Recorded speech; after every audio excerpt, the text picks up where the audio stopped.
మాజీ ఎమ్మెల్యే కేతిరెడ్డి సంచలన వ్యాఖ్యలు చేశారు. కష్టకాలంలో పార్టీని విడిచిపోయిన వారిని మళ్లీ పార్టీలోకి తీసుకునే ప్రసక్తి లేదన్నారు. బంధు ప్రీతితో తిరిగి చేర్చుకుంటే వారిని చెప్పుతో కొడతానని తీవ్రంగా స్పందించారు. శత్రు పార్టీల నుంచి వచ్చిన వారిని చేర్చుకోవచ్చు, కానీ వెన్నుపోటు దారులను ఎట్టి పరిస్థితుల్లోనూ క్షమించబోమన్నారు. పార్టీ క్రమశిక్షణకు భంగం కలిగించే చర్యలను సహించబోమని స్పష్టం చేశారు. నాయకత్వంపై విశ్వాసం ఉంచి పనిచేసిన వారికి ప్రాధాన్యం ఉంటుందని తెలిపారు. పార్టీ బలోపేతమే లక్ష్యమని, అంతర్గత ద్రోహానికి తావు ఉండదని హెచ్చరించారు. కాబట్టి అలాంటిది ఎవడైనా కానీ మన దగ్గర నుంచి పోయిన వానికి మళ్ళీ మన తలుపులు తగ్గిట్టే అర్హత లేదు. శత్రువునైనా చేర్చుకున్నాం మళ్ళీ చెప్తున్నాం. ఎందుకంటే వాడు మన విధానం నచ్చే మొదటి నుంచి మన మీద ఫైట్ చేస్తున్నాడు, దాంట్లో తప్పేం లేదు. కానీ మన దగ్గర ఉండి సంపాదించుకుని నిలబెట్టుకోవడానికో లేకుంటే ఇంకా 10 రూపాయలు సంపాదించుకోవడానికి పోయినా ఎట్టి పరిస్థితుల్లోనూ కూడా ఇలాంటి క్యారెక్టర్లెస్ ఫెలోని అసలు దగ్గరికే రానివ్వడు. నేను చేసిండొచ్చు కొన్ని తప్పులు గతంలో, కానీ మళ్ళీ చెప్తున్నాను, అలాంటి వారిని అందరినీ కూడా దూరం పెట్టి ఒక క్రమశిక్షణ గల వైఎస్ఆర్ కాంగ్రెస్ పార్టీగా ఈ ధర్మవరం నియోజకవర్గాన్ని తీసుకోపోవడానికి మీరందరూ కూడా సహకరించేందుకు మీ అందరికీ కూడా మరొక్కసారి ధన్యవాదాలు తెలియజేస్తాను. పంచంలో ఎర్ర జెండా ఎక్కడా లేదని, అంతమైన కమ్యూనిజాన్ని కొందరు బతికించాలని చూస్తున్నారని తెలంగాణ బీజేపీ నేత రామచంద్రరావు ఆరోపించారు. విద్యార్థులను దేశ ద్రోహులుగా మారుస్తున్న అర్బన్ నక్సలైట్లను హెచ్చరించారు. కేంద్రం తీసుకొస్తున్న ప్రహార్ విధానం ద్వారా తీవ్రవాదం, హింసకు పాల్పడే వారిపై కఠిన చర్యలు తీసుకుంటామని తెలిపారు. దేశ భద్రతకు విఘాతం కలిగించే కార్యకలాపాలను సహించబోమన్నారు. యువతను తప్పుదో పట్టించవద్దని సూచించారు. చట్టం ముందు ఎవరూ తప్పించుకోలేరని స్పష్టం చేశారు.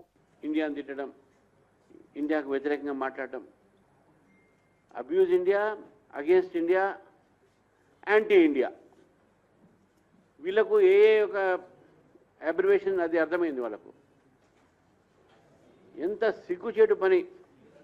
సంతోషం ఏంటంటే వాళ్ళ ఇండియా అలయన్స్ వాళ్ళు కూడా రాహుల్ గాంధీ చేయించినటువంటి ఒక సిగ్గుమాలిన పని ఏతుందో దాన్ని కూడా వాళ్ళు వ్యతిరేకించారు, దాన్ని కూడా ఖండించారు. గాంధీ అని తోకబెట్టుకోగానే గాంధీలు గారు సిగ్గు శరము ఈ దేశాన్ని ఏ విధంగా మనం తీసుకోవాలి. రాజకీయాల్లో విభేదాలు ఉండొచ్చు దేశంలో, మనకు ఎన్నో ఉన్నాయి మనకు. కాబట్టి యువత ఈరోజు అర్థం చేసుకోవాలి.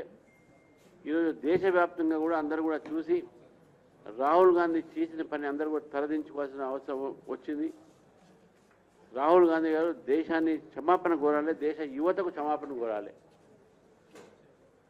ఇదే యువత ఎంతోమంది తప్పుదారి పట్టించేటటువంటి ప్రయత్నం కొంతమంది చేశారు. కుహనా లౌకికవాదులు, కుహనా మేధావులు కొంతమంది ఉన్నారు ఈ దేశంలో. వాళ్ళని ఇప్పుడు అర్బన్ నక్సల్స్ అంటాం మనం. దేశ వ్యతిరేక కార్యక్రమాలు విశ్వవిద్యాలయాల్లో ప్రొఫెసర్లుగా కొంత పనిచేసి దేశం కోసం వ్యతిరేకంగా పనిచేయించేటటువంటి ఒక విద్యార్థులను తయారు చేస్తున్నారు కొంతమంది.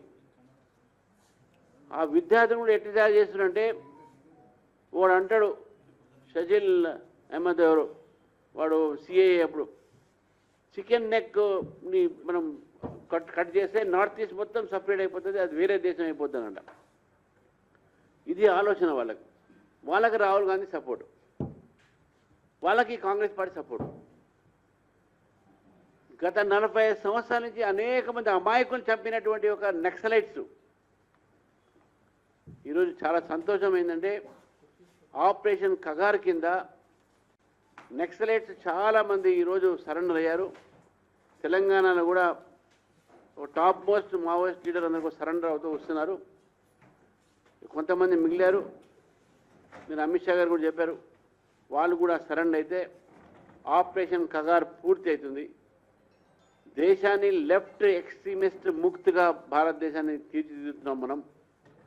తెలంగాణలో కూడా ఈ యొక్క లెఫ్ట్ మావోయిస్ట్ ముక్తి చేయాల్సిన అవసరం ఉన్నది. వీళ్ళతోని వచ్చింది ఏం లేదు. 40 సంవత్సరాలు ప్రజల్ని చంపడము,